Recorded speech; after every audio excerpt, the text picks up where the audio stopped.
Disait, hein, la participation serait autour de entre 1,5 et 1,7 million d'électeurs. Ça veut dire que le pari a réussi. D'abord, c'était la barre que s'était fixée la direction du Parti socialiste. Jean-Christophe Combavelis vient de terminer son intervention très rapide, mais il s'est dit satisfait. Donc on pense, même s'il n'a pas donné ce chiffre, hein, on pense que ce chiffre a été atteint. Vous le disiez, ça a progressé tout au long de la journée. À la mi-journée, on était autour de 600 000 sur tous les bureaux de vote. En tout cas, la question qui se pose ici, c'est cette mobilisation en demi-teinte.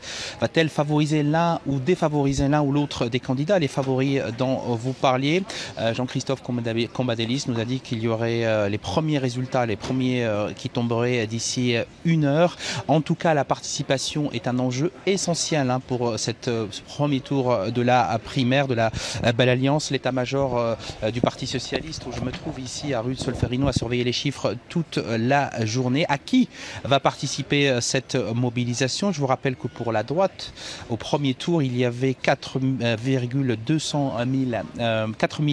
200 000 électeurs qui s'étaient déplacés. Puis en 2011, 2 600 000 électeurs s'étaient déplacés pour la primaire de droite. En tout cas, ici, à l'intérieur du Parti socialiste, l'état-major espère créer une dynamique pour pouvoir lancer cette campagne électorale. Vous le disiez, une campagne du premier tour assez rapide, 3 semaines, des débats qui ont été enchaînés rapidement.